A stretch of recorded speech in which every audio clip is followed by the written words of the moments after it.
sore yang cerah menuju mendung ini, kita mulai saja karena kita sudah di jam 2:33.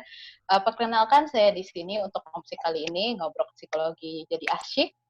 Bersama saya sebagai moderator, saya Vina Ramadhani, salah satu dosen Fakultas Pendidikan Psikologi Universitas Negeri Jakarta. Nah, seperti yang teman-teman juga udah tahu pasti ya, teman-teman pasti udah dapat flyernya kan dari kemarin-kemarin. Kalau hari ini pembicaranya, wah, sudah teruji sekali di bidangnya tentunya. Jadi kita akan nanti akan dibantu oleh Ibu Wulan Dwi Kencana Wulan, dosen di Fakultas Psikologi Universitas Negeri Jakarta juga tentunya, yang teman-teman juga sudah ketahui ya. Kalau hari ini topiknya juga sudah pasti tahu, kalau tentang gimana sih? Gampangnya itu bahasanya adalah masa depan itu yang kayak gimana sih? Masa depan itu harus dipikirkan seperti gimana sih? Atau harus disiapkan seperti apa ya caranya gitu. Jadi orientasi masa depan kita itu kayak gimana? Pastinya sih untuk anak milenial atau anak yang tidak milenial seringkali masih ada kebimbangan gitu ya. Misalnya dia sudah kuliah, sudah di semester akhir atau di semester awal, masih ada bingung-bingungnya gitu. Gue ke depannya mau jadi apa ya? Kalau misalnya saya mau cita-citanya jadi ini, kira-kira jalannya harus gimana? Sayanya gimana, analisa dirinya kayak gimana, ada masalah nggak kalau misalnya kita mau lanjut mencapai masa depan itu. Nah, itu akan dikupas tuntas semuanya hari ini oleh pembicara kita, pemateri kita, yaitu Ibu Dwi Kencana Wulan.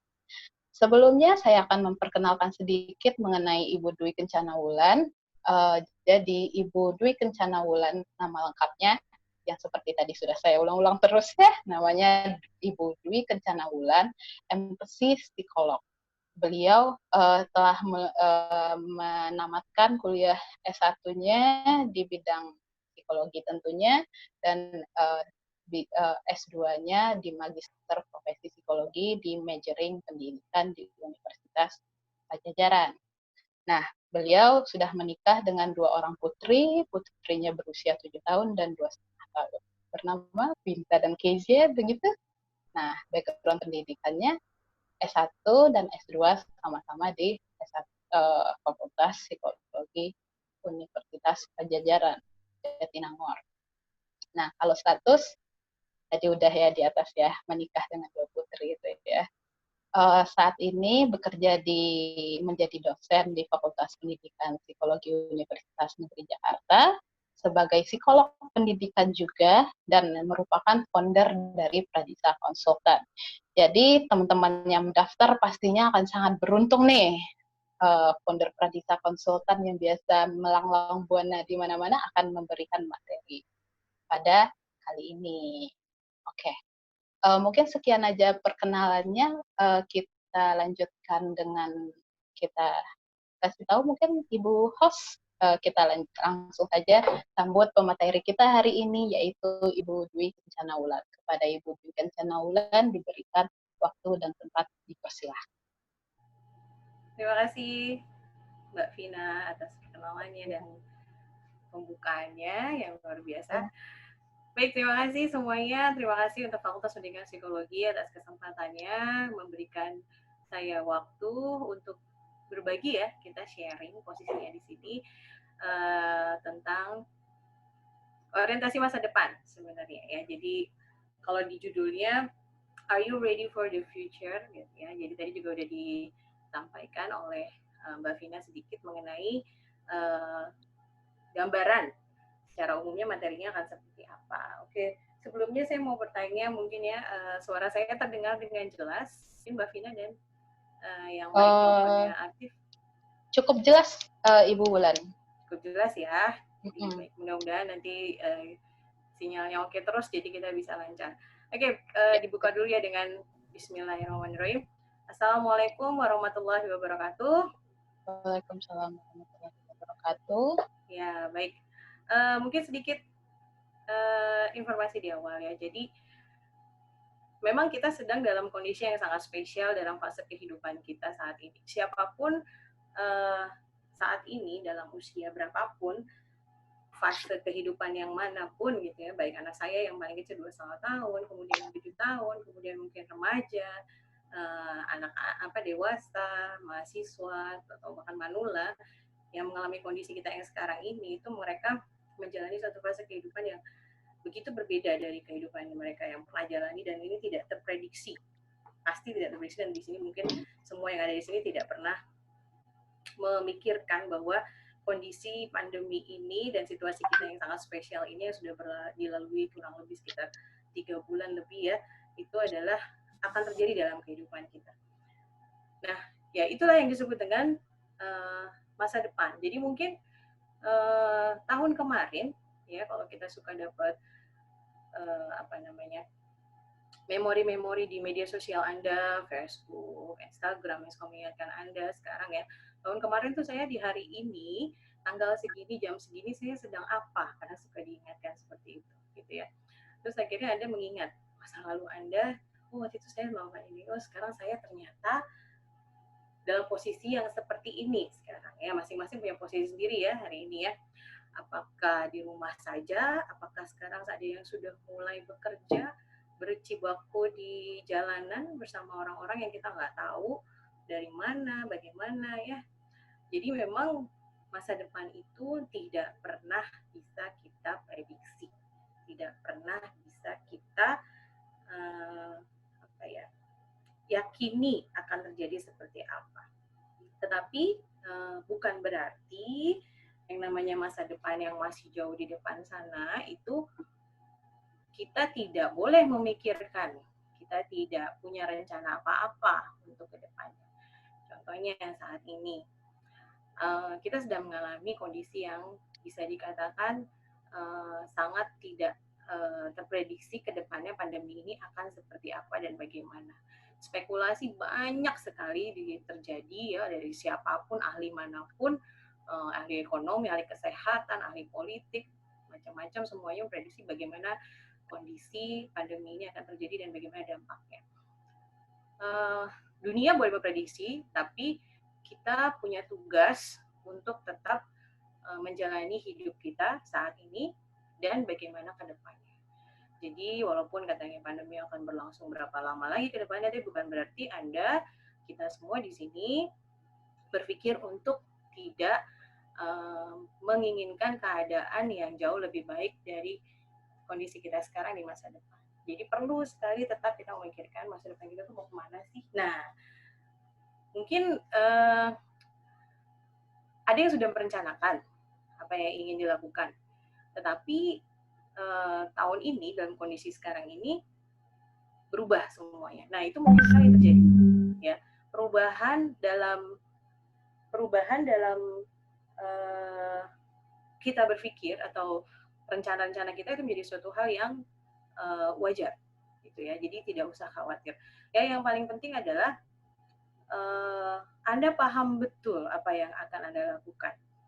Jadi kalaupun terjadi sesuatu yang di luar bayangan kita, di luar prediksi kita, di luar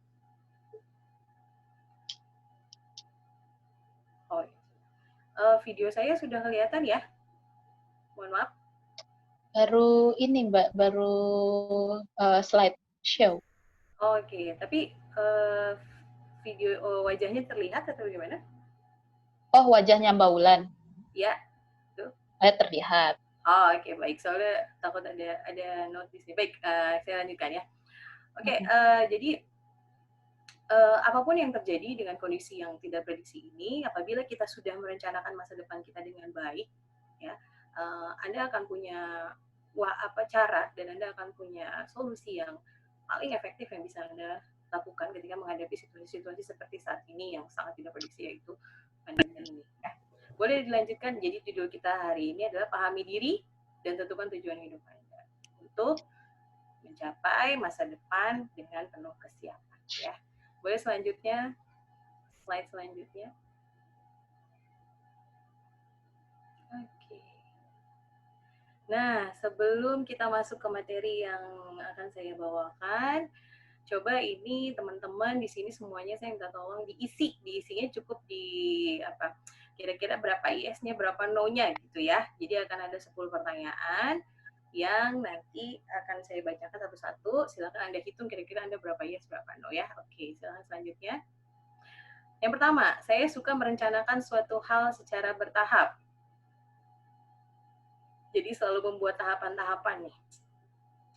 Kemudian saya menghabiskan waktu untuk memikirkan bagaimana keadaan. Mohon maaf, screen-nya tidak terlihat jelas.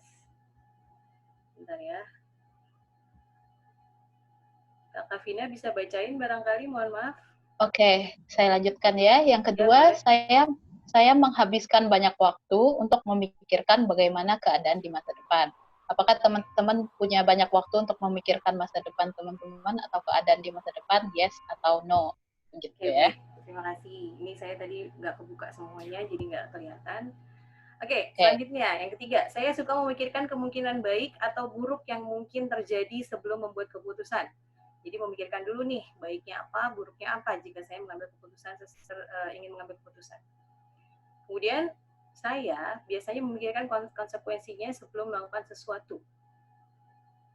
Ya, ini bedanya kalau yang dengan di atas ya, ini konsekuensinya. Jadi kalau saya mengambil keputusan yang ini, kira-kira saya akan mendapatkan konsekuensi seperti apa. 5. Saya selalu membuat daftar apa yang harus saya lakukan. Make a list, ya. List things to do. Ya, list things to do apa saja gitu ya. Jadi kalau kadang-kadang gitu enggak ya, Mbak?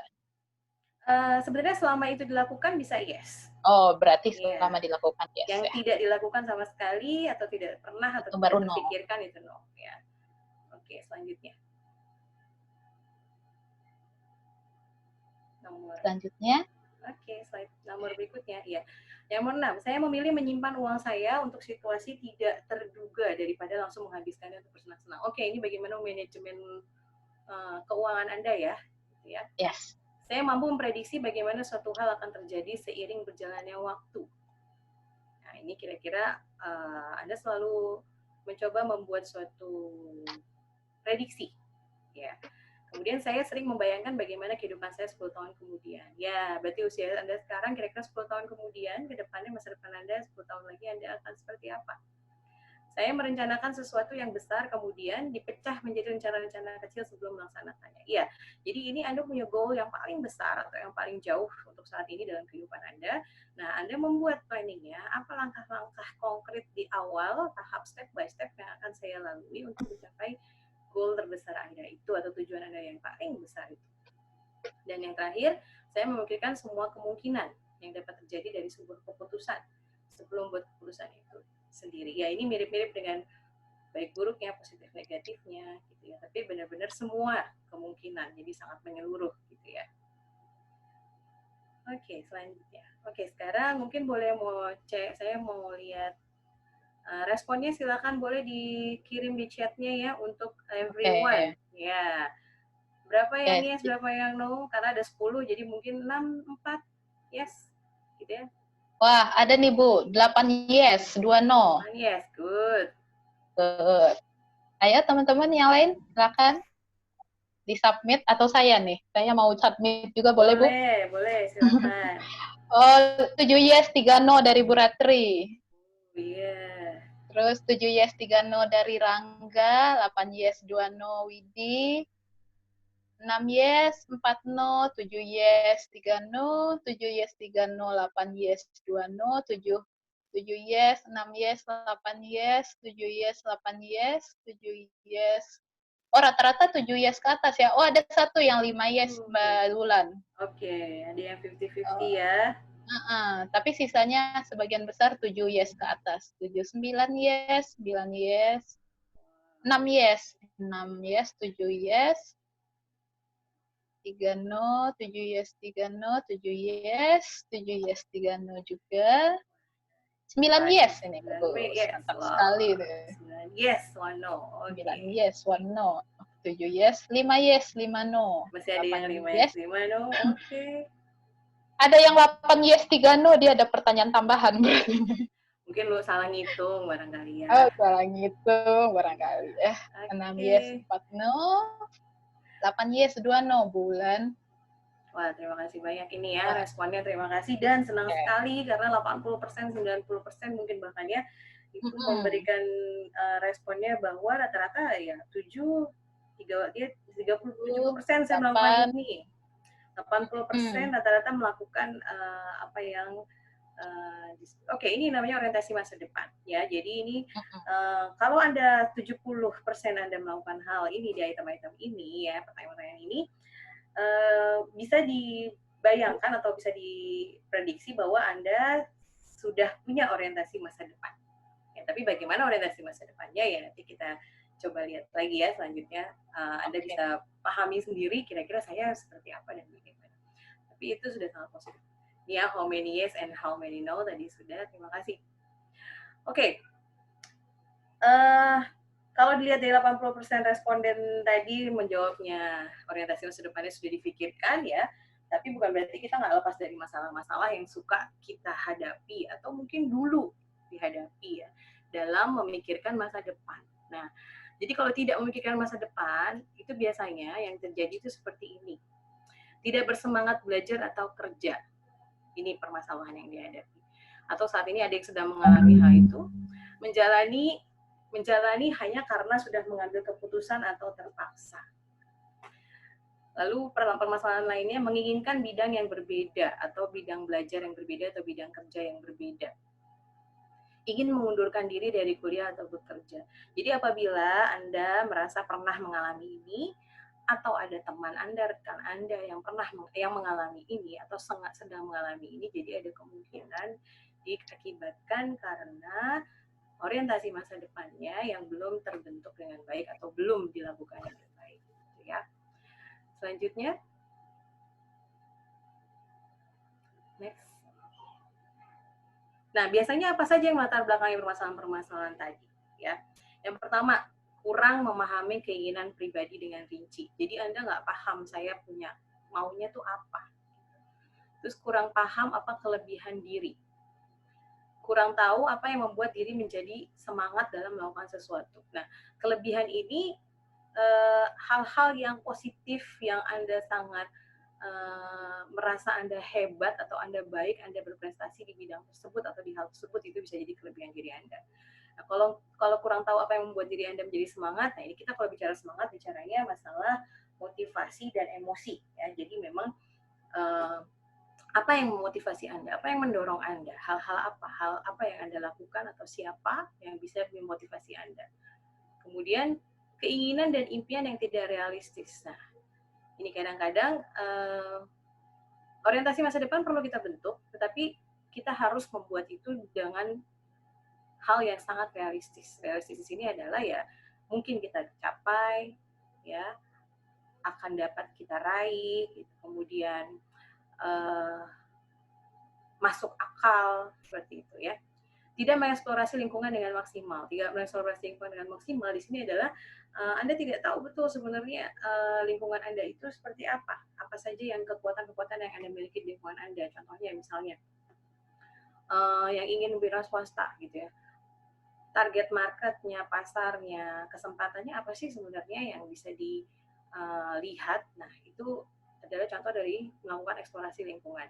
Kemudian kalau misalnya Anda punya dukungan dari orang-orang sekitar Anda. Nah, itu juga harusnya Anda tahu persis dukungan-dukungan seperti apa yang bisa diberikan oleh lingkungan Anda, ya. Kemudian jika Anda menginginkan bidang tertentu, ya, kalau Anda tidak melakukan eksplorasi, di sini Anda kurang memiliki pemahaman yang rinci, jelas dan konkret dari bidang yang ingin dijalani. Nah, ini mungkin dialami oleh beberapa remaja mungkin ya, ketika mereka ingin memutuskan ingin kuliah di mana, bidang apa yang ingin saya dalami, bidang apa yang ingin saya pelajari gitu ya. Nah, ini ada beberapa remaja yang masih kebingungan. Nah, ini biasanya salah satunya permasalahannya nggak punya gambaran yang konkret, yang jelas dan rinci. Apa ya bidang yang akan saya jalani tersebut. Sehingga ya putusannya diambil, ya udah saya ngambil aja bidang ini. Di alasannya apa Anda mengambil bidang pendidikan itu? Nggak tahu alasannya apa. Pokoknya saya pengen aja. Atau nggak tahu karena teman saya ngambil itu juga. tidak tahu karena saya disuruh orang tua saya. Nah, itu biasanya adalah kondisi-kondisi yang kurang memiliki pemahaman yang rinci, jelas, dan konkret dari bidang yang ingin dijalani, baik bidang kerja maupun bidang pendidikan. Tidak atau belum memiliki impian yang menjadi tujuan hidup. Nah, kalau yang ini sepertinya ini orang yang orientasi masa depannya tadi mungkin belum terbentuk. Jadi tadi mungkin masih dalam posisi mungkin 4 yes, 6 no gitu ya, kebalikan dari teman-teman di sini 3 yes, 7 no, mungkin ya seperti itu. Baik, next. Nah, kira-kira nih ada nggak yang mau berbagi masalah yang dihadapi dari yang tadi ya? Ada nggak yang merasakan hal itu sekarang? Apakah Anda ingin boleh kita skip dulu kondisi pandemi sekarang ya, karena kalau kondisi pandemi ini memang semuanya mengalami mungkin ya mengalami demotivasi, mengalami penurunan semangat, mengalami kebosanan yang luar biasa gitu ya. Tapi mungkin coba Anda bayangkan sebelum kondisi ini, apakah Anda yang punya masalah mengenai yang tadi saya sebutkan, contohnya ingin resign, ingin mundurkan diri misalnya, atau mungkin ada temannya gitu ya. Ada yang mau berbagi mungkin di sini? Mungkin diperlihatkan slide tadi lagi biar tahu kali Mbak. Boleh. Yang masalah ya, yang masalah. Ya, yang sebelum ini. Tuh, yang sebelum ini. Oke, terima kasih. Nah, coba. Iya, jadi mungkin masalah yang dihadapi nih, tidak bersemangat, menjalani hanya karena sudah mengambil keputusan, menginginkan bidang yang berbeda, ingin mengundurkan diri. Situasi yang seperti ini, ada nggak yang saat ini sedang menghadapi? Ya.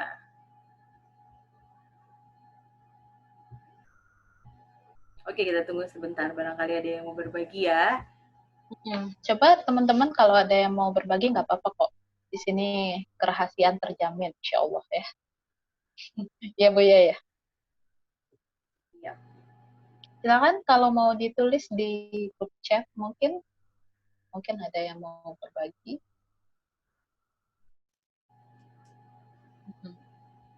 Oke, kita tunggu aja dulu ya, mungkin masih ada yang, atau kalau mau private boleh ya. Kalau saya seringnya tuh menunda pekerjaan. Iya, Ibu Ratri.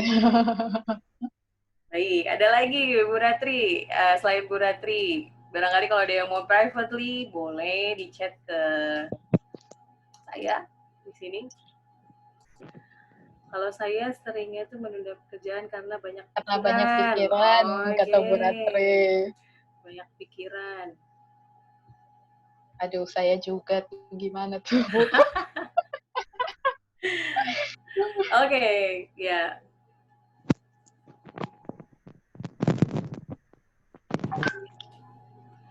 Semangat belajar Kak, apalagi pas susah semangat belajar. Susah Kak, banget apalagi semangat pas belajar Kak. Oke, ini memang ada kondisi-kondisi yang kondisi saat ini berarti ya Bu ya. Oke, nggak apa-apa. Saya maunya banyak. Gimana ya tuh? Bu, menginginkan bidang yang berbeda dan tidak bersemangat belajar, sempat kepikiran ingin pindah jurusan. Wah, ada nih ternyata, saya nggak bisa sebut namanya ya karena privately dia chat. Oke, barangkali ada lagi yang mau private, silakan, nggak apa-apa kok. Ya, nanti kita coba satu lagi mungkin ya, ditunggu ya Kavina ya. Oke. Iya, ini ada Bu. Ada tim saya Bu yang minta mengundurkan diri karena bosan. Sudah sejak setengah tahun lalu minta mengundurkan diri, lalu meninggalkan diri, namun ketika dia berubah pikiran. Wah, ini bosnya atasannya luar biasa nih ya, meng-approach gitu ya. Berarti mudah-mudahan memang timnya ya, anggota timnya ini Bu Lisma nih, teman saya nih. Bu Lisma timnya ini mungkin memang masih sangat dibutuhkan ya di perusahaannya, jadi luar biasa ini pimpinannya atau tim leadernya meng-approach ya. Oke, baik, saya bahas dulu mungkin ini yang private ya, karena agak sangat relate sama ini. Ada lagi nih, karena PJJ saya, wah banyak ternyata loh Kak Kavina. Mohon maaf nanti mungkin coba saya bahas, tapi private ya, karena mungkin kayaknya kurang Oke. nyaman bertanya di everyone. Oke, nanti saya pilih 2 atau 3 case dulu ya. Mungkin yang pertama dulu. Menginginkan bidang yang berbeda dan tidak bersemangat belajar seperti yang ingin pindah jurusan.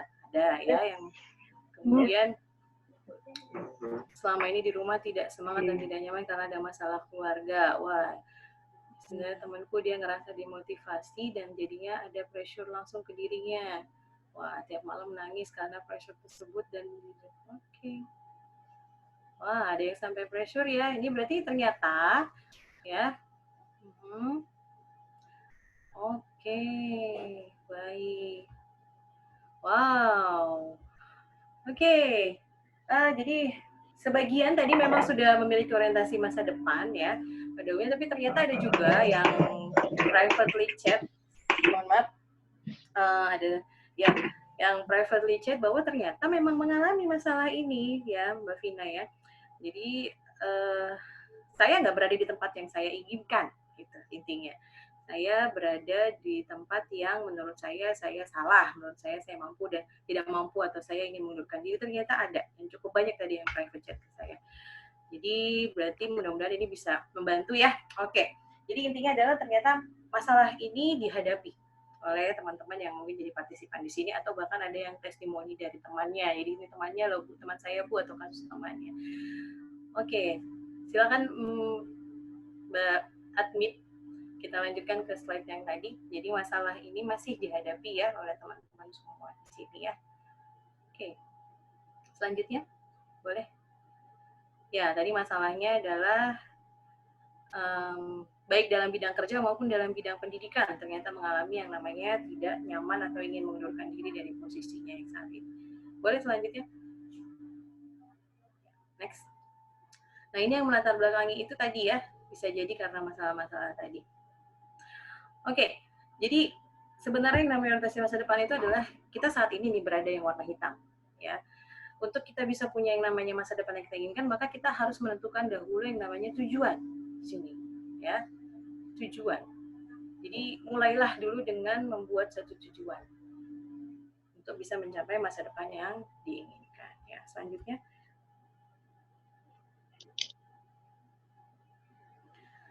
Nah, kalau konsepnya orientasi masa depan itu apa sih sebenarnya ya? Merupakan salah satu faktor pendorong untuk mencapai tujuan di masa depan dan meningkatkan keyakinan individu terhadap kemampuan dalam dirinya untuk mencapai tujuan. Jadi, dengan kita memikirkan masa depan, ya, itu saja sudah menjadi suatu motivasi atau menjadi pendorong, kekuatan yang mendorong kita untuk bisa meningkatkan keyakinan kita atau biasanya disebut dengan self efficacy kalau dalam teorinya psikologi ya, keyakinan bahwa kita tuh mampu untuk bisa mencapai apa yang kita inginkan atau tujuan kita. Jadi ya orientasi masa depan itu harus dilakukan oleh siapapun di sini yang menjadi peserta dan mungkin nanti mendengarkan ya di link YouTube-nya nanti misalnya ya. Jadi jangan merasa bahwa kondisi kita yang sekarang ini seperti ini, mungkin ada yang sedang terpuruk atau apa, terus Anda tidak memikirkan masa depan.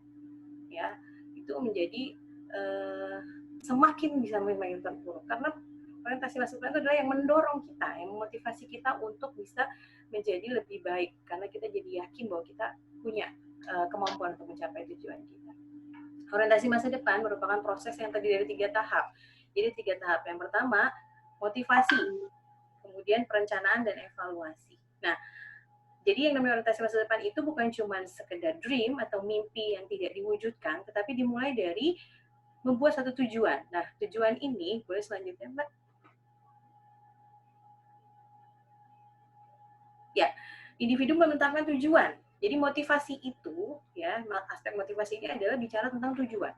Karena kalau kita ada tujuan, kita ada goal, di situ kita akan terdorong tadi, akan mendorong kita untuk mencapai hal tersebut. Nah, tujuan ini pasti dibuat mempertimbangkan yang tadi untuk terhindar dari masalah-masalah yang tadi saya sebutkan. Seperti Anda harus tahu kelebihan Anda harus tahu kesenangan Anda apa, Anda harus tahu apa yang Anda inginkan, ya. Anda harus tahu betul resource atau sumber-sumber apa yang bisa Anda dapat, bisa menjadi kekuatan Anda yang bisa menolong Anda atau membantu Anda mencapai tujuan tersebut. Nah, di sini misalnya value-value, nilai-nilai Anda, harapan-harapan Anda di masa depan. Jadi itu akan menjadi motivasi. Kemudian aspek keduanya atau tahapan berikutnya itu adalah individu mencari cara untuk mewujudkan tujuan-tujuan yang dilakukan melalui perencanaan. Jadi nggak ada yang namanya satu tujuan itu cuman berupa mimpi yang hanya menjadi hayalan saja, tetapi itu harus diwujudkan dengan cara apa? Kita buat rencananya. Walaupun masih dalam tahap perencana, tapi itu sudah menjadi satu langkah konkret yang lebih dekat dengan Anda yang bisa membantu Anda untuk mencapai langkah yang paling jauh atau tujuan yang paling jauh. Nah, yang selanjutnya dalam proses perencanaan dan proses kita mencapai tujuan tersebut terus dilakukan yang namanya evaluasi. Nah, evaluasi ini memberikan peluang untuk mencapai tujuan dan melaksanakan perencanaan yang telah disusun. Jadi, evaluasi itu adalah kita menilai, oh saya sudah buat rencana, oke sekarang saya mulai. Begitu saya mulai, ternyata apakah rencana ini bisa saya jalani sesuai dengan apa yang saya sudah buat, atau saya harapkan, atau saya susun, atau tidak gitu. Nah, kalau misalnya tidak, apa yang harus saya lakukan? Kalau iya, berarti saya harus masuk ke tahap berikutnya, tahap selanjutnya. Seperti itu ya. Jadi 3 tahapan ini dalam orientasi masa depan adalah motivasi, perencanaan, dan mengevaluasi. Ya, selanjutnya. Nah, kalau ini tahap pengembangan karir. Jadi salah satu yang ada di dalam masa depan kita itu adalah kita mau menjalani hidup ini seperti apa. Bidang pekerjaan, bidang karir, atau bidang pendidikan yang akan kita jalani itu apa, bagaimana. Nah, kalau Donald Super, ya, ini saya masih terjadi perdebatan ini super apa saper ya, karena dosen saya bilangnya saper. Gitu. Donald Super mengenai perkembangan karir pada individu. Super menjelaskan bahwa setiap individu akan melalui tahapan perkembangan karir dalam sepanjang hidupnya. Masing-masing tahap memiliki tugas perkembangan karir yang harus dipenuhi. Nah, kenapa saya ngeluarin teori ini sih? Nah, teori ini biasanya lebih membumi lah istilahnya, bisa dipahami. Jadi, sekarang Anda bisa ngecek Anda tahapan mana. Nah, atau usianya, karena ini kan berdasarkan ada time periodnya. Jadi, ketika Anda usianya berapa, harusnya Anda di tahap berapa, dan Anda berada di posisi yang mana. Nah, ini lebih mudah dipahami aja. Selanjutnya. Nah, seseorang akan mencapai kematangan karir apabila sudah melalui apa saja proses eksplorasi yang bertujuan, memiliki pemahaman dan pengetahuan yang jelas dan tepat mengenai bidang karir yang dituju. Nah, jadi pertama yang dilakukan adalah eksplorasi yang bertujuan. Nah, eksplorasi ini itu semacam kayak trial error, coba-coba ya. Jadi kalau remaja dia melakukan kesalahan, anak-anak melakukan suatu salah itu melakukan suatu proses eksplorasi. Eksplorasi apa? Untuk menentukan saya tuh sukanya apa, saya nggak sukanya apa, minat saya apa, passionnya saya apa. Nah, kalau mereka tidak pernah mengalami yang namanya kesulitan, kesalahan, kegagalan, itu tidak melakukan eksplorasi, ya. Jadi mungkin ada orang tua di sini, ada kakak di sini ya, yang menjadi audiens. Kalau adiknya lagi mau coba sana ini, coba ini itu, menjadi suatu hal yang wajar, selama kembali lagi tidak berbahaya ya, tidak membahayakan nyawa dia, keselamatannya dan lain sebagainya.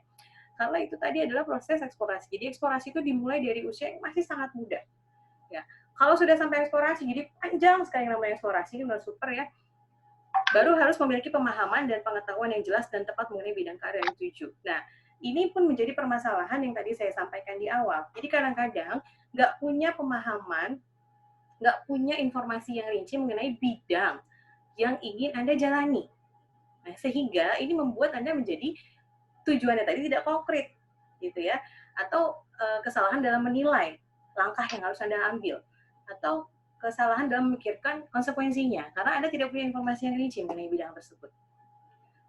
Yang tidak kalah pentingnya juga memahami diri dengan utuh. Nah, ini juga menjadi permasalahan yang tadi saya ungkapkan di awal, yang kenapa saya ingin mundurkan diri, saya udah nggak sanggup, saya merasa saya nggak cocok di bidang ini, saya merasa pengen keluar dari kuliah ini, saya merasa ingin resign dari pekerjaan ini, gitu ya. Atau ada nih saya punya teman, ada juga saya punya apa ya namanya ya, kandidat yang cari kerja, 3 bulan pindah kerja, 3 bulan pindah kerja. Nah, ini sebenarnya bisa jadi dia masih dalam tahap eksplorasi, karena belum tahu saya ini, kelebihan saya apa, kekuatan saya apa, yang bikin saya bersemangat apa, passion saya apa, ya, yang saya inginkan apa. Nah, ini belum paham betul. Sehingga ketika dia masuk ke satu bidang pekerjaan, mentok, ada permasalahan, ada hambatan, cabut, resign. ya. Begitu juga dalam bidang pendidikan. Nah, jangan sampai nih ya, tapi saya punya kenalan juga, saking pinternya juga sih kalau menurut saya ya. Jadi bisa dalam satu waktu, dalam 2 tahun itu udah tiga jurusan. Jadi jurusan yang bersama saya itu psikologi itu adalah jurusan ketiga. Setelah tahun pertama dia jurusan apa, tahun kedua jurusan apa, tahun ketiga jurusan psikologi. Ini luar biasa eksplorasinya. Ini dia ya coba-coba jual berbagai macam jurusan, hebat sekali jadi. Nah ini ada kemungkinan tidak paham dengan utuh dirinya itu seperti apa. Mampu mengambil keputusan yang sesuai dengan pertimbangan yang matang. Nah ini adalah keahlian dalam mengambil keputusan. Ya. Baik, selanjutnya.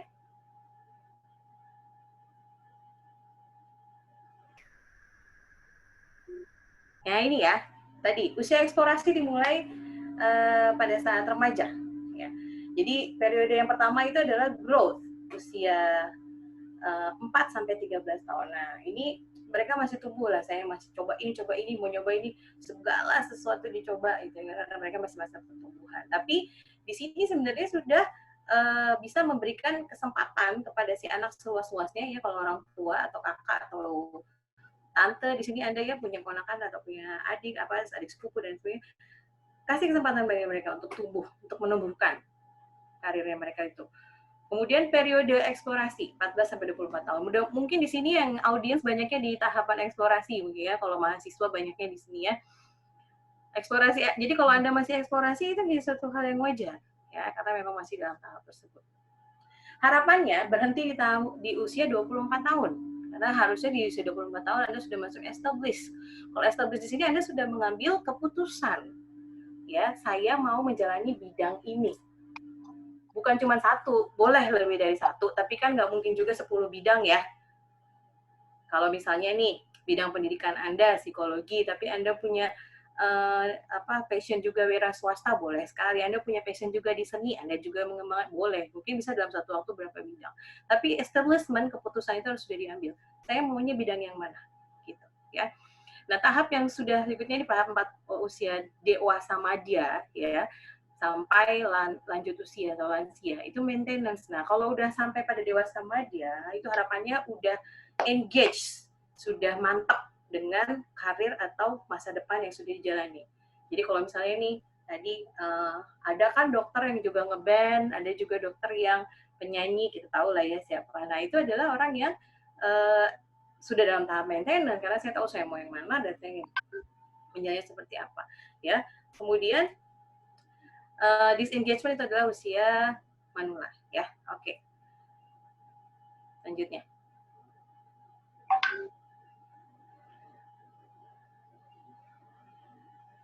Ya, kita bahas yang ini aja dulu ya mungkin ya. Sudah memahami diri dengan cukup baik, kelebihan dan kekuatan kesukaan. Nah ini, apakah teman-teman sudah melakukan ini? Sudah memiliki arah atau target bidang kerja yang disesuaikan dengan minat dan kemampuannya? Jadi Anda setidaknya mahasiswa ya sudah punya target bidang kerja yang sesuai dengan minat dan kemampuan Anda dan latar belakang pendidikan khususnya ya.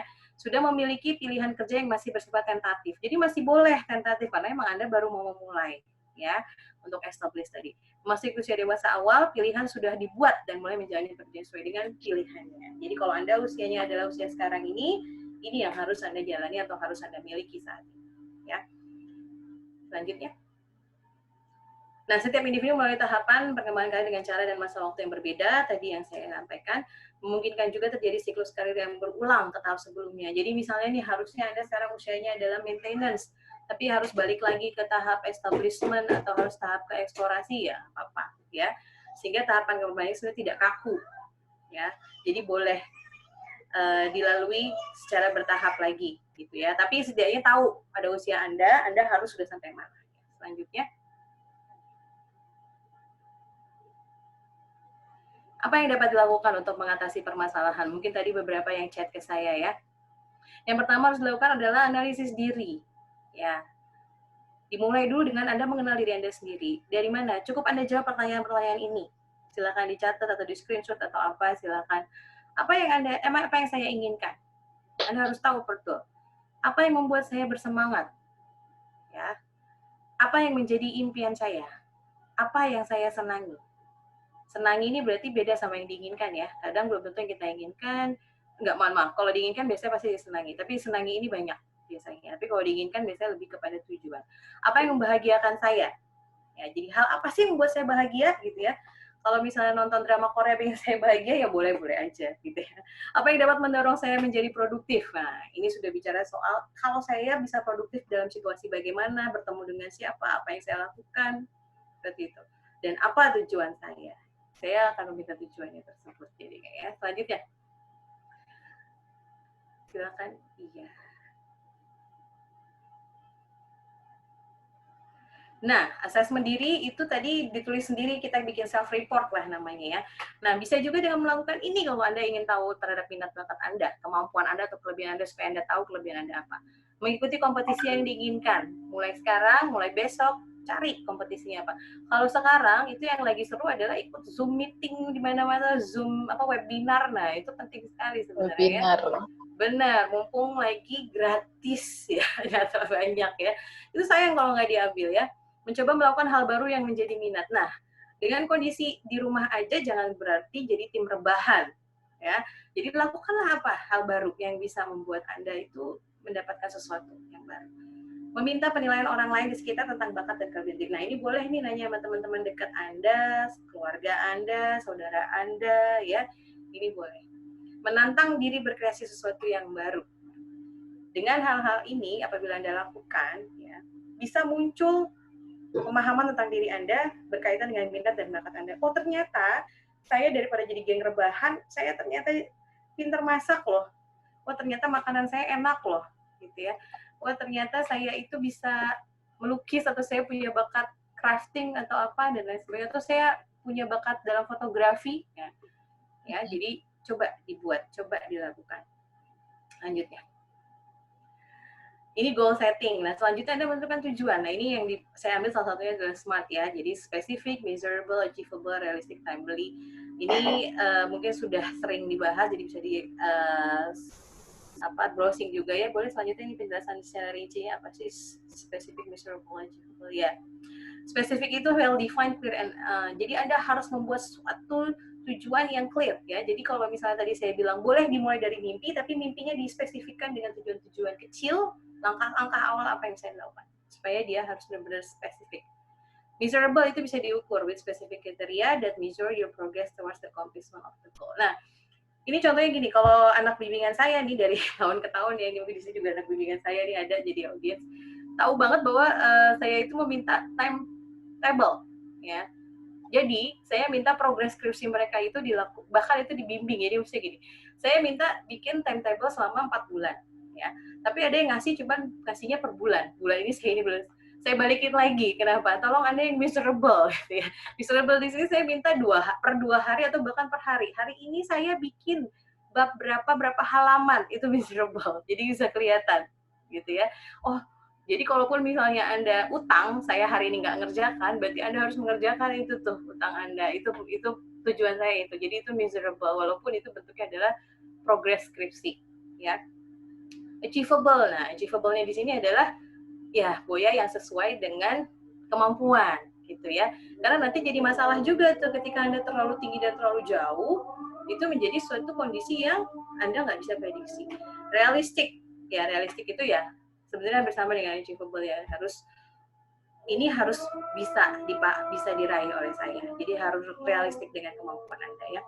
Timely with a clear defined timeline ya. Timeline tadi sama juga seperti halnya timetable yang saya minta pada mahasiswa saya bimbingan untuk membuat. Jadi Anda boleh tuh bikin kalau zaman sekarang, kalau saya sih masih orang yang seneng nempelin ya. Jadi bikinnya di karton besar, di gambar-gambar. Tapi sekarang kan udah zaman teknologi, bisa Anda buat di smartphone Anda ya, bahkan ada reminder-nya times. Jadi seharusnya saya hari ini udah sampai mana gitu ya. Nah, yang paling penting lagi dalam mencapai goal atau future Anda tadi itu komitmen.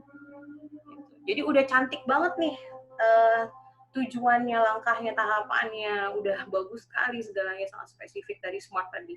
Tapi Anda nggak komit dengan apa, dengan yang Anda buat. Nah, itu menjadi akan kesulitan. Komit terhadap apa sih? Terhadap tujuan. Jadi kalau tujuan Anda itu, Anda komit terhadap tujuan itu. Gitu, ya. Kemudian komit terhadap apa? Pilihan. Ya, pilihan ini Berbeda sama tujuan. Kalau pilihan itu kan Anda hanya dihadapi dalam suatu situasi, saya harus pilih A atau B, saya harus pilih yang menyenangkan atau tidak menyenangkan. Tapi Anda harus komit dengan pilihan Anda. Jadi contohnya nih sekarang yang sudah berada dalam satu jurusan pendidikan tertentu, itu dia pilihan Anda. Anda harus komit sebenarnya. Gitu, ya. Kemudian komit terhadap proses. Nah, proses ini begini. Kita punya tujuan, kita punya target yang harus kita lalui, tahapan-tahapan yang harus kita jalani. Nah, kalau Anda nggak komit dalam prosesnya, misalnya gini, harusnya tahapan itu ada 5 untuk sampai ke tempat tersebut. Anda maunya skip, ya instan, dari 1 langsung ke 5. Kan nggak bisa, habis 1 ada 2, 3, 4, 5, gitu ya. Nah, ini Anda harus komit dengan tahapan ini, gitu. Jadi yang instan itu cuma mie ya, kalau nggak salah sampai sekarang, jadi nggak ada tuh yang namanya instan. Jadi kalau Anda ngerasa saya anak milenial instan, no, nggak gitu. Tetap ada tahapan yang harus Anda lalui. Nah, tahapan ini adalah proses, jadi harus komit dengan prosesnya, ya. Jadi nggak ada skip-skip proses. Terhadap keberhasilan dan kegagalan. Nah, gini. Ketika Anda mencapai suatu keberhasilan, Anda harus komit juga. Komit di sini adalah berarti Anda sudah dikabulkan apa yang Anda inginkan. Komitnya gimana? Ya, Anda berprestasi. Anda menunjukkan kehebatan Anda di situ. Anda menunjukkan kemampuan Anda di situ. Kalau sudah diwujudkan, sudah dikabulkan, ya apalagi komit, ya. Dan kegagalan, nah komit dalam kegagalan gini. Ketika Anda tadi sudah di awal, apakah Anda memikirkan sih keberhasilannya? Anda memikirkan nggak baik buruknya? Nah, kegagalan ini kan bagian dari dampak buruknya, bagian dari konsekuensi. Kenapa harus komit sama kegagalan? Karena kita nggak bisa yang namanya meninggalkan kegagalan, terus akhirnya putus asa dan tidak mau melanjutkan. Anda harus komit menikmati kegagalan itu, bukan berarti Anda terpuruk, tapi kembali lagi dari proses yang tadi. Buat lagi tujuannya, buat lagi langkahnya, buat lagi plannya, buat lagi evaluasi apa yang membuat terjadi kegagalan. Itu komit terhadap kegagalan, ya. Selanjutnya, sedikit lagi ya. Oke, jadi intinya gimana sih? Yang pertama, pahami diri, tapi ini siklus yang tidak berhenti ya. Lalu Anda bermimpi. Saya mau apa, saya pengen apa, saya menghayal. Tapi jangan berhenti pada mimpi. Buat tujuan. Tujuan itu Anda realisasikan dengan tahapan-tahapan atau langkah-langkah konkret yang bisa Anda capai. Jadi kalau tujuannya misalnya sidang skripsi sebentar lagi gitu ya, bulan-bulan Agustus, berarti kan itu harus diwujudkan dari tahapan-tahapan yang besok saya mau ngapain, lusa saya mau ngapain, 2 hari lagi saya mau ngapain, minggu depan saya mau ngapain, gitu ya. Komitmen. Nah, kalau sudah dibuat planningnya, komitlah Anda. Dan ketika proses ini Anda jalani, maka akan menambah pemahaman diri Anda. Kenapa? Karena selama Anda komitmen ini akan ada proses tumbuh Anda, kegagalan Anda, kesulitan Anda. Anda harus cari alternatif solusi, karena ternyata solusi A nggak bisa. Terus tiba-tiba muncul, oh iya ternyata saya orangnya kalau mengalami ini menjadi begini ya. Terus ternyata ada yang keberhasilan, oh ternyata saya orangnya kalau mengalami kesulitan, saya mampu kok menjalaninya dengan cara apa dan bagaimana. Akhirnya masuk lagi pemahaman diri Anda, kan, berkembang lagi, mulai lagi. Jadi ini siklusnya nggak berhenti, ya. Jadi mulailah dari memahami diri sendiri terlebih dahulu. Ya. Terima kasih. Apakah ada pertanyaan? Saya serahkan ke Kak Vina. Terima kasih Mbak Vina. Oke. Terima kasih banyak Ibu Wulan mengenai penjelasannya ya. Kita tahu banyak sekali dari segala sisi aspek sudah dijelaskan oleh Ibu Wulan mengenai orientasi masa depan ini. Oke, mungkin ada teman-teman yang ingin bertanya, disilahkan dibuka waktu dan tempat untuk bertanya di grup chat ya, tentu saja. Silahkan kalau mau bertanya boleh. Ada nggak ya yang mau bertanya? Oke, masih belum. Ada nih. Jadi dia bilang, Bulan, adik sepupu saya telah memilih prodi untuk seleksi masuk universitas. Namun akhir-akhir ini tujuannya terus berubah dan mengalami demotivasi untuk mencapai tujuan yang sebelumnya telah direncanakan sebelumnya. Bagaimana ya Bu untuk meyakinkan tujuannya? Caranya gimana tuh Bu? Ya. Oke, sekarang yang perlu ditanyakan dulu ke sepupunya ya. Memilih prodi, waktu ini mungkin baru lulus SMA berarti ya? Berarti tahun ini berarti. Iya, tahun ini. Tujuan terus berubah dan mengalami dewa. Ya, oke. Ini sebenarnya kan usianya dia masih dalam tahap eksplorasi tadi kalau dari super tadi. Tapi kembali lagi tujuannya ini kan sudah dibuat, berarti dia sudah punya sudah membentuk suatu orientasi masa depan. Ya, jadi sudah ada gambaran bahwa saya mau ambil prodi ini. Nah, yang jadi permasalahannya yang perlu ditanyakan ke sepupunya ini ya, apa sih yang menjadi masalah utamanya sehingga dia mau berubah pikiran dengan tujuan yang sudah dia inginkan, jurusannya tadi ya, jurusan atau program studi yang dia inginkan. Karena kalau dilihat dari permasalahan-permasalahan yang tadi itu ya, bisa macam-macam masalahnya gitu ya. Mungkin dia belum punya gambaran yang konkret tentang jurusannya ya. Kemudian sehingga dia belum terbayangkan seperti apa jurusan ini nanti gitu. Jadi ada kekhawatiran tidak mencapai apa yang dia inginkan atau tidak sesuai dengan rencananya dia. Nah, jadi yang pertama coba dieksplor, dipahami dulu nih masalah sepupunya ini yang mana sih gitu. Apakah memang diajakin ngobrol, jadi dia apa sih yang jadi masalah utamanya kamu gitu, kenapa udah memilih kok masih ragu sama pilihannya gitu ya, karena menjadi hal yang wajar ya gitu sebenarnya terjadi. Kalau misalnya permasalahannya dia belum punya informasi, cari informasinya sedetail mungkin supaya punya gambaran sampai mata kuliah di jurusan ini tuh apa aja sih gitu ya, bakal belajar apa aja sih gitu, itu boleh ya. Kalau bisa sih dia mengeksplorasi sendiri si sepupunya ini ya, kita mungkin bisa menyediakan linknya aja nih, kok kamu cari linknya di sini nih gitu, ini jurusannya ada loh gitu ya, coba dong kamu cari gitu ya. Terus atau nih saya suka minta mereka ngobrol sama orang-orang yang pernah kuliah di jurusan itu gitu. Misalnya nih kalau sepupunya ini punya kenalan misalnya mungkin ini contohnya jurusannya hukum, ada kenalan pengacara atau notaris atau apa yang di bidang hukum, coba dia suruh ngobrol deh gitu. Jadi langsung kebayang kalau saya kuliah di jurusan ini saya jadi apa. Nah, itu bisa menambah motivasi seorang untuk bisa semakin yakin dengan apa yang dia inginkan atau tujuan dari jurusan yang prodi yang ingin diambil tersebut gitu ya. Oke. Langkah-langkah untuk yakin tadi mungkin juga salah satu untuk dia kenal dirinya sendiri ya Mbak ya. Jadi dia tahu apa yang dia mau gitu ya Mbak. Betul, ya. dengan dia mengeksplorasi informasi-informasi itu kan dia juga menambah, oh kalau saya belajarnya tentang ini saya sebenarnya nggak terlalu suka gitu ya. Tapi saya pengen. Nah, itu jadi tambah lagi kan tadi yang saya bilang siklusnya tadi.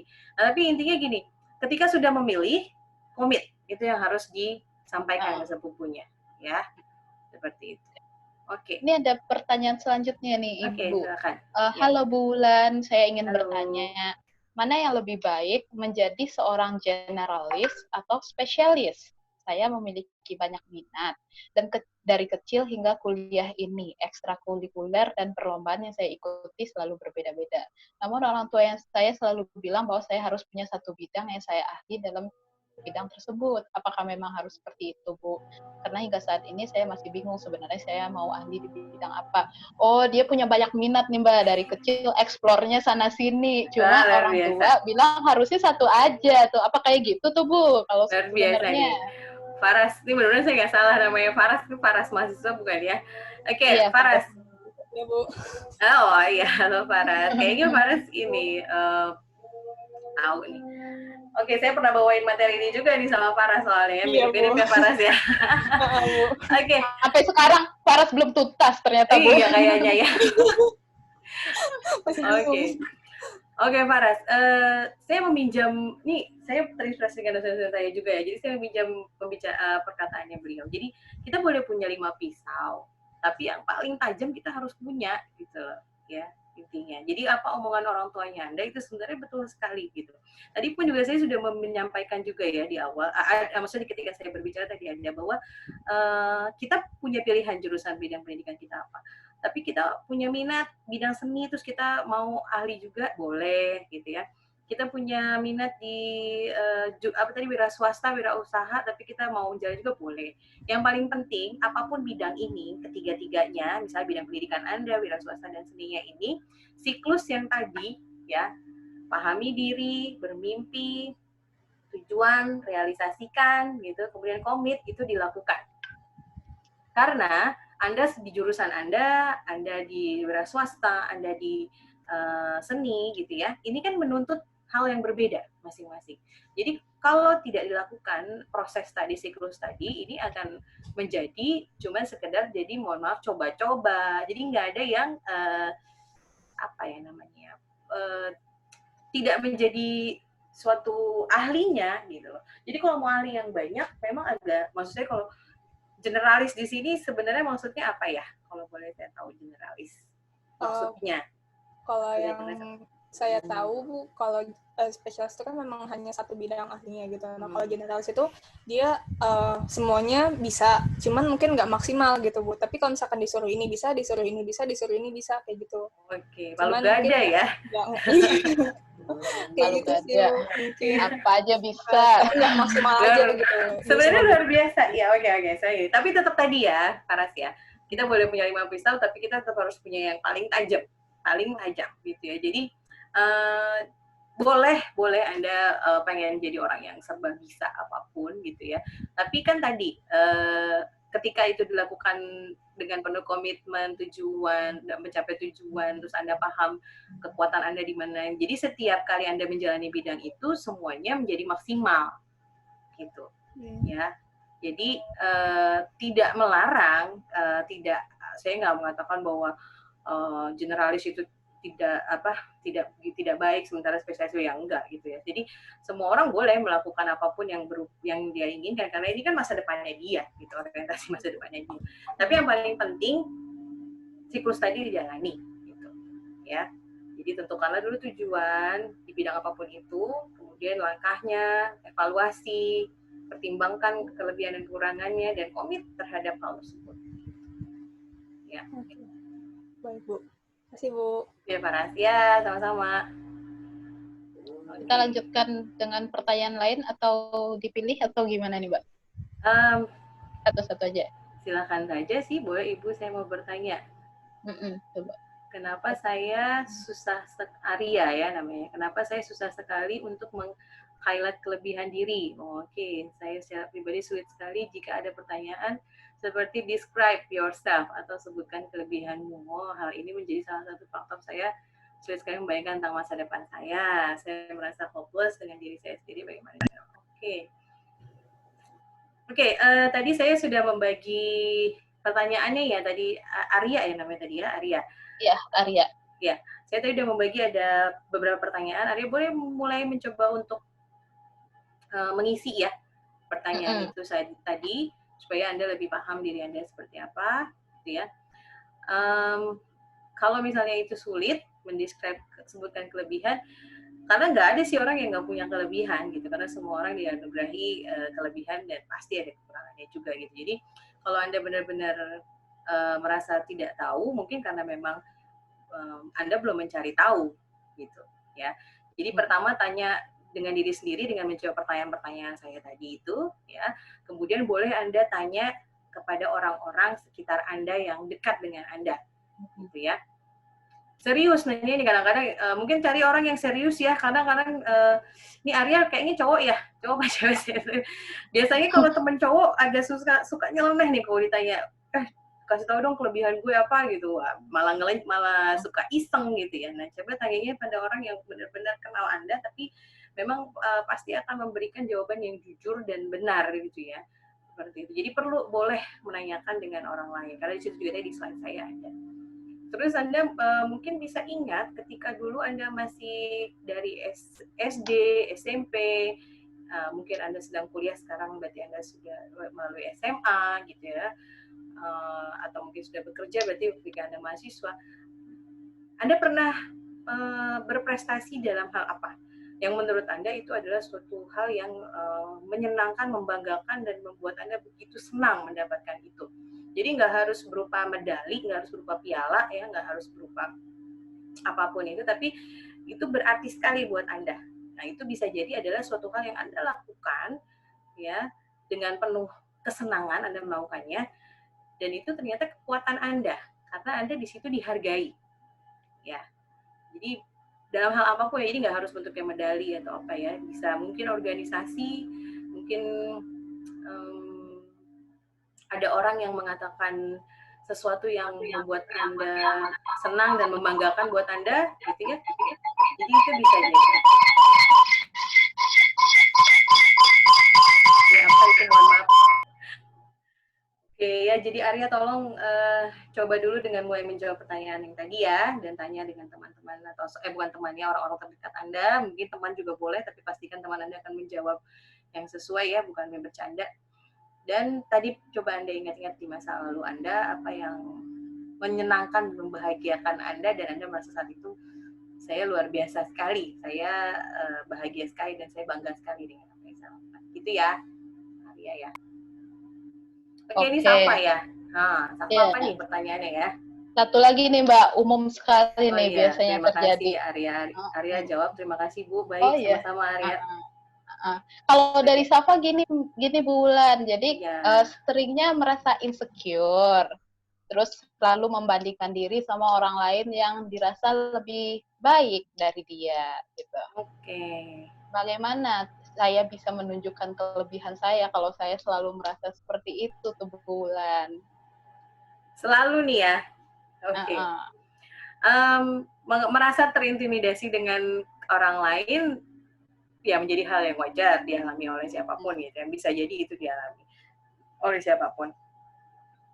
Tapi sebenarnya yang paling perlu diingat adalah kita punya kelebihan yang pasti berbeda dengan dia gitu. Kita punya sesuatu yang pasti berbeda dengan dia gitu ya. Nah, itu yang harus Anda fokus sama kelebihan Anda tersebut gitu ya. Jadi saya nggak tahu nih kenapa Anda membandingkan diri Anda dengan orang lain gitu ya. Apakah orang itu penting sekali buat Anda? Apakah orang itu adalah Anda rasa sebagai kompetitor Anda atau saingan Anda gitu ya. Jadi banyak alasannya nih kenapa Anda membandingkan diri dengan orang lain, karena memang kita sebenarnya nggak bisa membandingkan diri kita pada siapapun gitu, karena kepribadian individu itu kan masing-masing berbeda, sangat unik ya. Jadi nggak ada yang sama, sehingga memang kita nggak bisa membandingkan diri kita sama siapapun sebenarnya gitu ya. Tapi kalau ingin dijadikan motivasi kita, model kita, orang itu boleh. Tapi kembali lagi kalau membandingkan apple to apple gitu ya, kalau istilahnya dalam ininya ya. Yeah. Kalau misalnya kita membandingkan diri kita dengan orang yang jauh di atas kita, itu akan membuat Anda menjadi insecure atau inferior bahkan gitu ya. Karena dia jauh sekali above beyond kita gitu loh, nggak bisa kecapai lah. Tapi kalau kita bandingkan apple to apple, kita bandingkan diri kita dengan orang yang kurang lebih dengan karakteristik yang sama, usianya mungkin mirip, latar belakang pendidikannya nggak jauh, latar belakang keluarganya, latar belakang sosial ekonominya, misalnya gitu ya, kemampuannya, Mbak ya. Tapi kembali lagi, sebenarnya saya berharap Safa jangan suka terlalu membandingkan diri dengan orang lain gitu ya. Tetaplah fokus kepada saya lebihnya apa, saya mampunya apa. Orang lain boleh dijadikan model untuk motivasi Anda, motivatornya Anda untuk mencapai sesuatu, tapi tetap harus fokusnya sama saya lebihnya apa gitu ya. Jadi gitu. Kalau membandingkan tadi ya yang setara, jangan yang terlalu jauh gitu. Oke. Sepertinya nggak ada pertanyaan lagi, atau misalnya kita buka sesi selanjutnya, tapi waktunya sepertinya sudah lewat sih Bu Wulan. Gimana menurut Bu Wulan? Oh iya, silakan aja gimana ininya. Masih ada nggak ya yang mau bertanya? Boleh. Mungkin apa? Satu pertanyaan terakhir ya? Iya, mungkin satu pertanyaan terakhir. Sama tadi mungkin saya sebenarnya ingin menjawab yang tadi private. Yang merasa, boleh tuh, yang itu aja kali Mbak. Ya, karena kurang lebih pertanyaannya sama atau keluhannya sama ya. Saya merasa nggak berada di posisi gini. Oke, baik, yang harus Anda ingat ya. Anda tadi ada aspek yang terakhir yaitu komitmen ya. Jadi dimanapun Anda berada, dalam posisi apapun Anda, jurusan apapun yang sedang Anda jalani, bidang pekerjaan apapun yang Anda jalani, Anda harus komit dengan hal tersebut. Karena itu kan sudah melalui proses pengambilan keputusan, ya kan? Tadi kan saya senang sekali pada semuanya rata-rata menyatakan saya sudah memikirkan masa depan gitu loh. Bukan tipe yang reaktif, bukan tipe-tipe di sini audiensnya adalah yang ya udah pokoknya jalanin aja bodo amat, nggak mempertimbangkan apa-apa, enggak gitu. Saya yakin ikut arah angin gitu ya.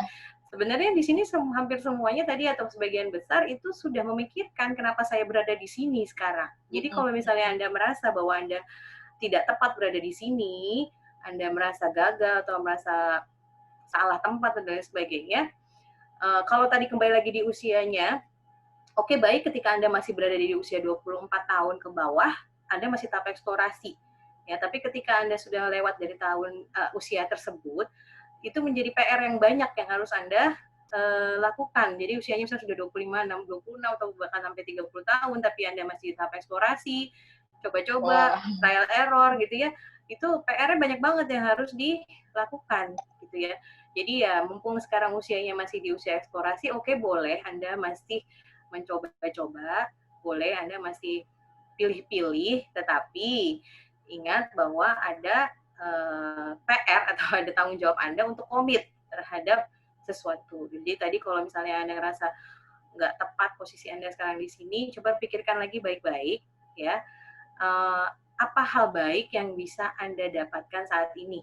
Gitu. Kalau Anda merasa benar-benar saya nggak sanggup lagi dari sini, oke. Kalau Anda tetap di sini, apa hal baiknya yang bisa Anda dapatkan? Gitu. Kalau memang benar-benar sudah tidak sanggup, yang benar-benar sampai pada keterpurukan, itu kemarin materinya Ibu Zarina ya, Anda perlu sampai resilience dan sampai benar-benar Anda nggak bisa ngapa-ngapain atau sudah sampai gejala-gejala klinisnya muncul, itu mungkin Bu Vina lebih paham ya. Ini baiklah kalau itu Anda harus cari jalan lain gitu ya.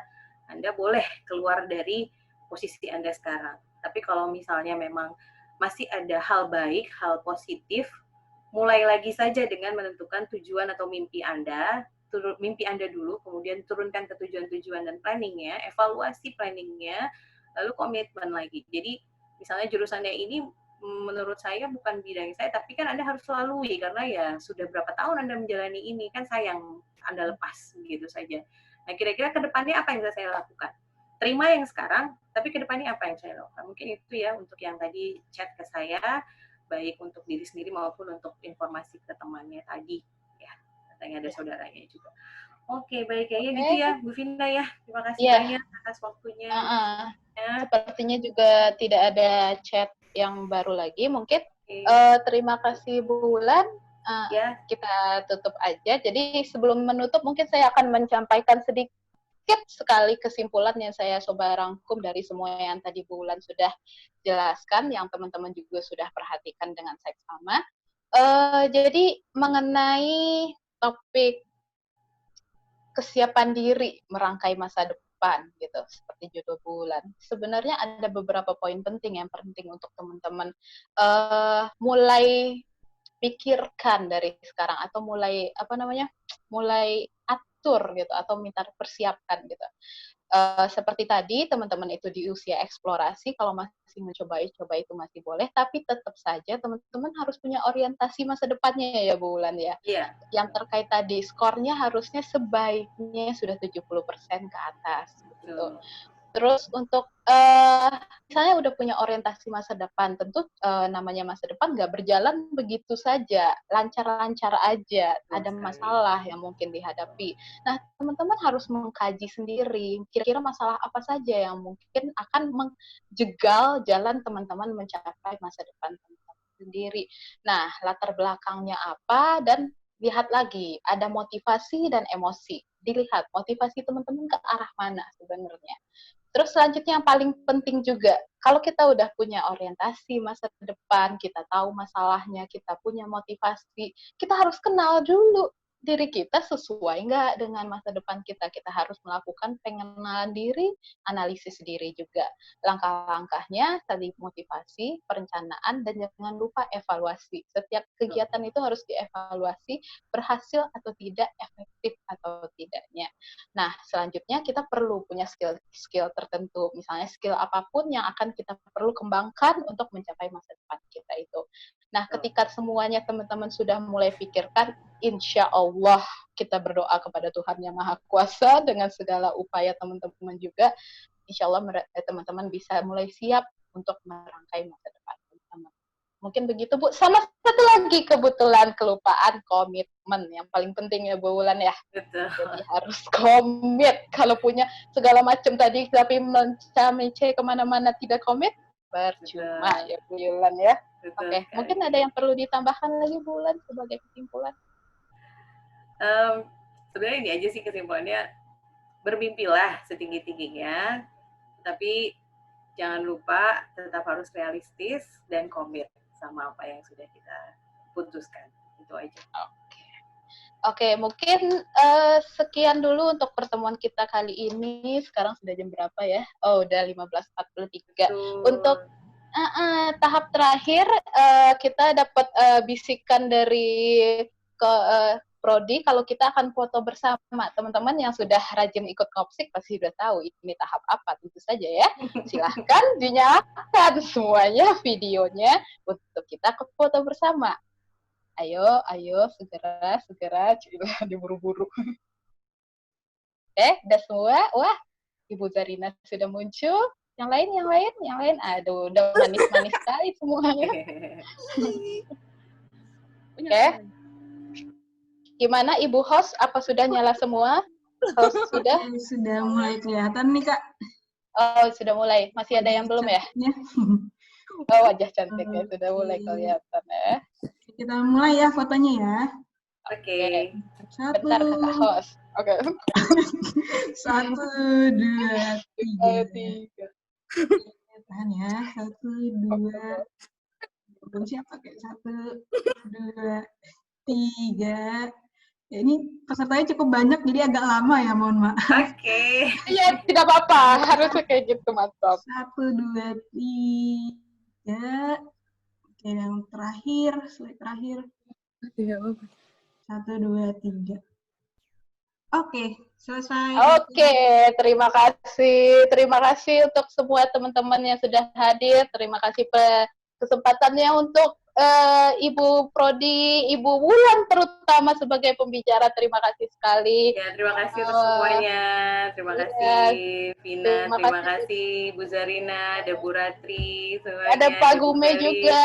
Ada Bu Gume, terima kasih dosen-dosen semua yang sudah tadi ada Bu Desi, tapi ya, ada Bu Desi dari ada keperluan. Ya. Terima kasih ada semuanya. Bu Fitri yang tidak bisa